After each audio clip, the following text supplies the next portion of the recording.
mau masuk STAN, tapi aku nggak bimbel. Duh, SPMB udah tinggal 1 bulan nih, tapi aku belum belajar sama sekali. Kira-kira sempat nggak ya ngejar materinya?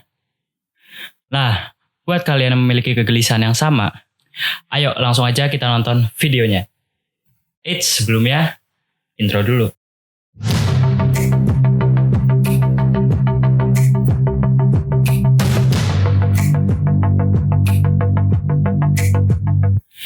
Ya halo, assalamualaikum warahmatullahi wabarakatuh. Kenalin, aku Panji. Sekarang aku kuliah di Prodi D3 Pajak PKN STAN. Di video kali ini aku akan membagikan pengalamanku mulai dari aku mengenal STAN, terus proses-proses sampai akhirnya aku ujian masuk STAN dan keterima di STAN. Jadi di sini aku bakal menceritakan dari awal mulanya aku tahu STAN itu dari mana.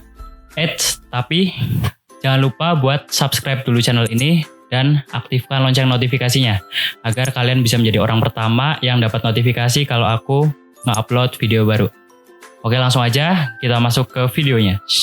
Ya, jadi di sini aku pertama bakal menceritakan dari mana sih aku awalnya tahu STAN. Aku ini awalnya tuh tahu STAN gara-gara dulu ada saudaraku yang juga diterima di STAN. Dan pas itu kira-kira aku masih SMP lah. Aku tuh masih bener-bener baru pernah dengar ada sekolah atau universitas yang namanya STAN. Jadi di situ aku tanya-tanya lah ke saudaraku itu, STAN tuh apa sih, terus nanti kerjanya di mana sih, yang dipelajarin apa aja gitu-gitu. Dan ya udah itu kan masih SMP, jadi aku cukup sekedar tahu aja gitulah. Terus habis itu kita skip sampai aku SMA. Di SMA kelas 10 ini aku bener-bener masih belum memikirkan sama sekali nanti aku bakal kuliah di mana. Dan ini sebenarnya salah sih.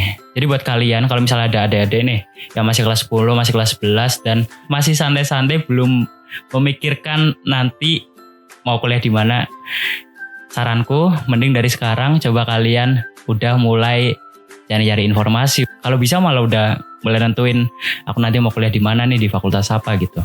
Biar pas kelas 12 kalian udah gak kaget lagi dan udah gak bingung nanti mau milih kuliah di mana. Nah, di kelas 10 sama 11 ini kan masih masa-masanya anak SMA lah. Jadi di masa-masa itu sebagian besar anak SMA kan masih sibuk dengan organisasi, masih sibuk main. Jadi akhirnya waktu yang sebenarnya bisa digunakan buat memikirkan masa depan dengan lebih matang itu kebuang sia-sia gitu dengan hanya diisi oleh bermain dan lain-lain. Dan sampai akhirnya aku masuk ke kelas 12. Lah di kelas 12 ini adalah tahun terakhir aku berada di SMA. Jadi di tahun ini bener-bener aku baru memikirkan semuanya, aku baru memikirkan aku bakal kuliah di mana, terus mau milih jurusan apa, fakultas apa kayak gitu. Dan selama kelas 10 sama kelas 11 sebenarnya aku udah sedikit nyari-nyari informasi sih sama gambaran-gambaran kasar lah terkait nanti aku mau kuliah di mana sih. Aku tuh dulu sempat berjelajah gitu lah, menjelajahi fakultas-fakultas dan sempat beberapa kali juga ganti cita-cita. Dan ini emang aku bilang sebagai masa-masa paling labil. Aku tuh dulu pernah mau kuliah di hubungan internasional, terus pernah mau di kedokteran, mau masuk teknik, akuntansi, ekonomi dan sebagainya. Pokoknya banyak banget. Aku pernah pengen kuliah di situ. Itu juga karena aku belum bener-bener mempelajari di situ apa aja yang bakal dipelajari.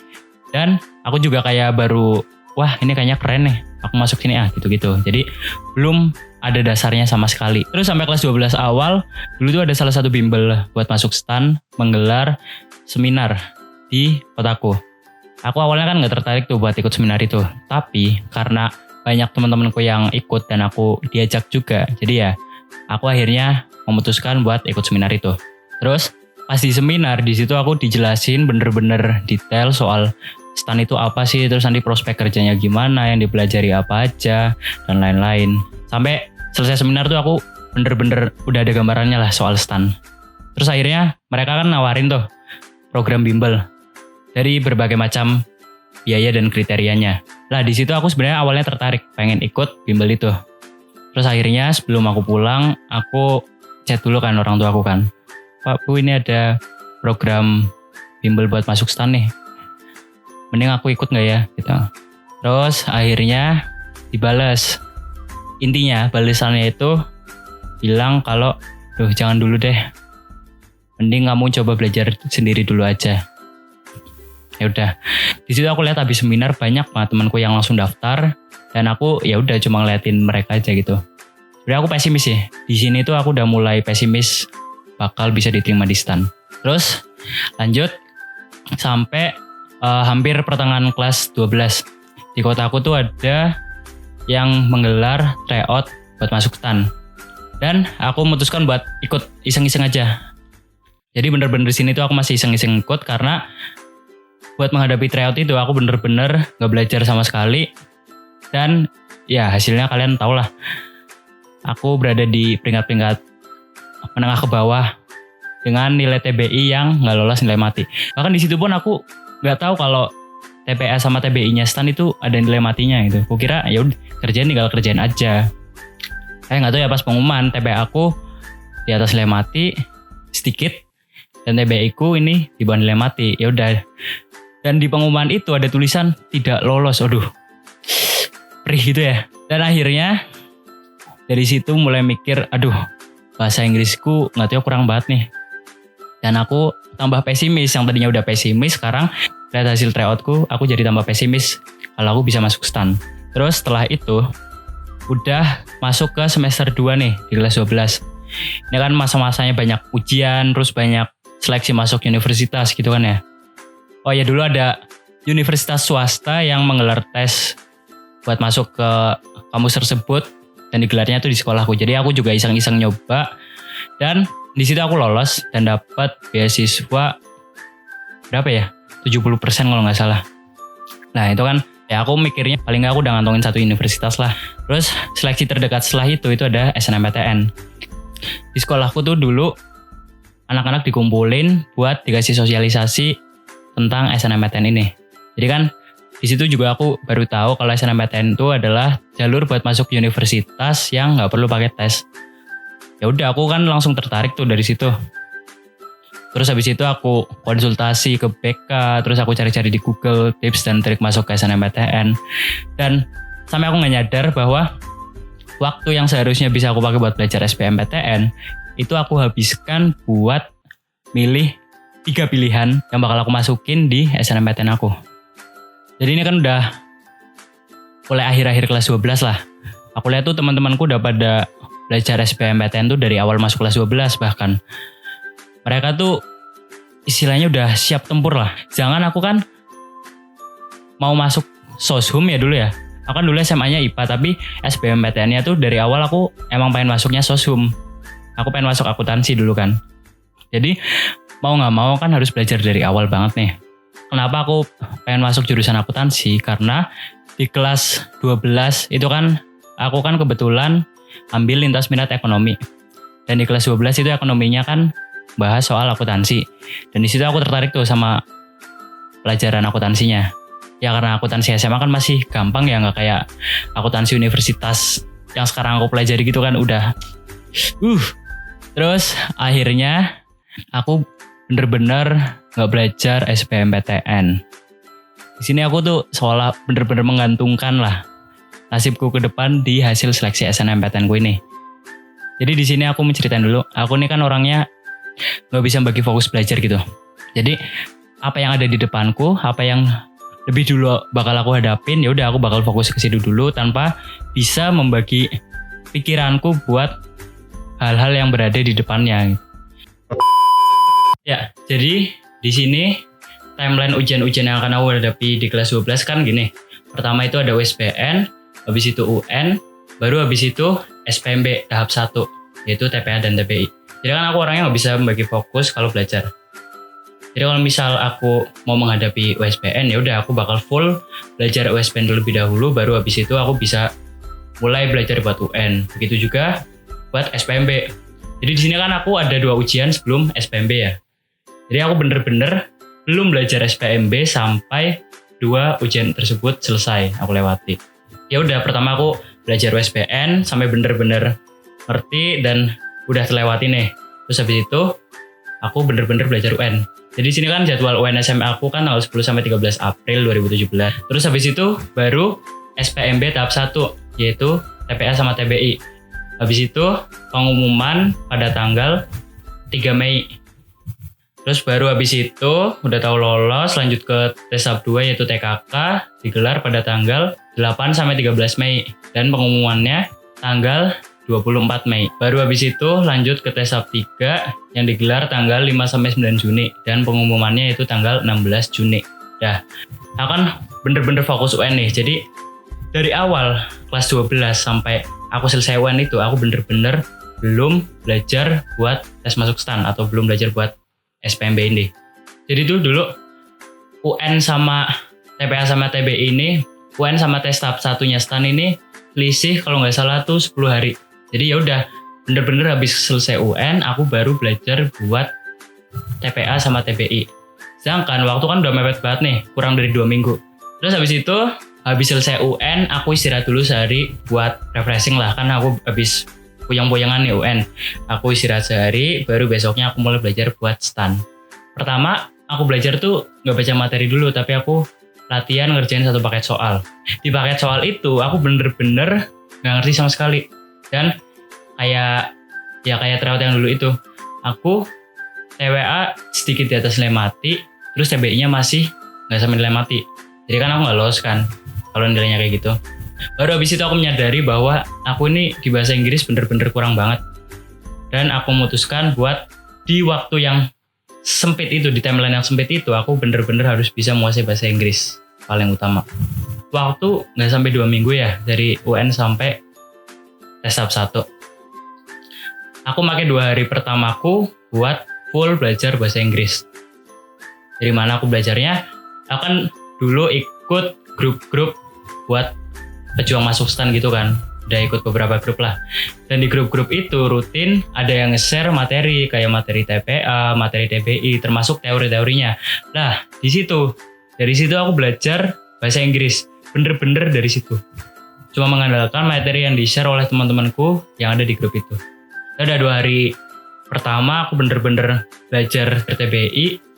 Dan nih, walaupun aku cuma belajar 2 minggu, tapi ya, yang perlu aku kasih tahu, aku tuh belajar sehari minimal 10 jam. Ya karena aku sadar sih, aku bener-bener telat buat memulai, jadi mau gak mau aku harus mengorbankan sekitar 10 hari aku buat belajar, biar aku bisa lolos dan masuk ke STAN. Terus habis itu, 2 hari pertama udah nih aku belajar TBI, terus baru besoknya aku selang-seling. Pertama TBA, terus besoknya TBI, terus besoknya TPA lagi, terus besoknya TBI. Tapi bener-bener bisa balance gitu loh. Materi yang aku pelajari di TPA dan pengetahuanku di TBI-nya. Terus aku tuh dulu buat belajar di tahap 1, aku tuh cuma bermodalkan 1 buah buku masuk STAN yang harganya tuh kisaran 30-40 ribuan itulah. Pokoknya kan kalian kan pasti tahu ya, buku-buku tes masuk STAN kayak gitu, dan itu bener-bener berguna banget buat bantu proses pembelajaran aku di tahap 1. Jadi walaupun harganya bisa dibilang gak terlalu mahal lah ya, tapi itu bener-bener mumpuni lah, bener-bener memenuhi apa yang aku butuhkan buat belajar. Dan yang aku sadari setelah aku belajar, gak taunya tes TPA sama TBI itu setiap tahun punya pola yang hampir sama. Jadi materinya ya cuma itu-itu aja. Saranku buat kalian, kalau mau belajar TPA TBI dengan efisien dan efektif, kalian pertama harus paham dulu konsepnya. Konsep dari soal-soal TPA sama TBI. Baru kalau udah paham konsepnya, baru bisa kalian menjelajahi ribuan soal lah. Kan kalian kan punya waktu yang panjang ya sekarang, berhubung SPMB tahun ini kan ditutup. Jadi ya kalian masih punya 1 tahun lah paling enggak buat bener-bener mematangkan materi kalian agar bisa masuk STAN. Terus dalam kurang dari 2 minggu aku belajar buat tes tahap 1 itu, aku berhasil mengerjakan kurang lebih 25 paket tryout lah. Itu juga gak cuma dari buku, aku juga ikut tryout online kan. Dulu kan di grup-grup tuh suka ada yang nge-share jarkoman buat beli paket tryout online gitu. Misal 25.000 dapat 12 paket, kayak gitulah. Aku nggak tahu sekarang masih ada apa enggak. Cuma dulu aku ikut tryout online itu, dan itu bener-bener membantu proses belajarku. Jadi aku nggak cuma belajar teori doang, tapi aku bisa praktek juga. Aku bisa nyoba ngerjain soal, dan dalam waktu kurang dari 2 minggu itu, aku bikin grafik nilai. Ini juga penting nih. Aku lihat grafik nilaiku dari 2 hari setelah UN, kan aku pertama kali mulai belajar lagi nih. Paket soal pertama yang aku kerjakan sampai bener-bener paket soal terakhir sebelum aku masuk ke hari H, itu grafiknya gimana.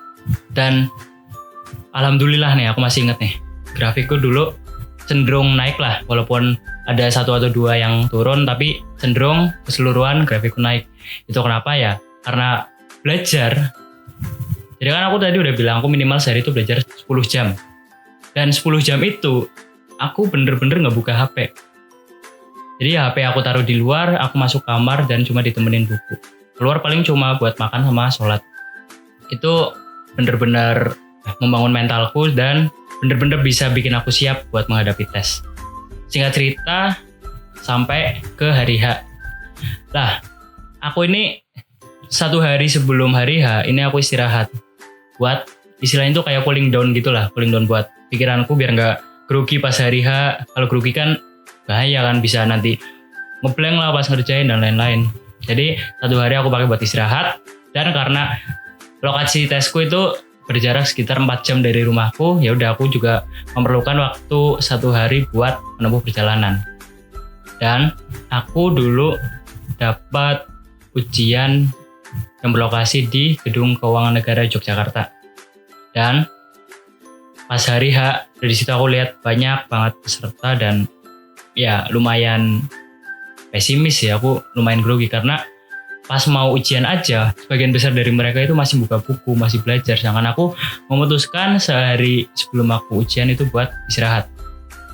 Ya walaupun aku nggak ngerasa keputusanku ini salah, tapi apa yang mereka lakukan itu bikin aku down dulu sebelum perang. Terus akhirnya aku masuk ruangan dan nggak taunya bener apa yang aku prediksikan.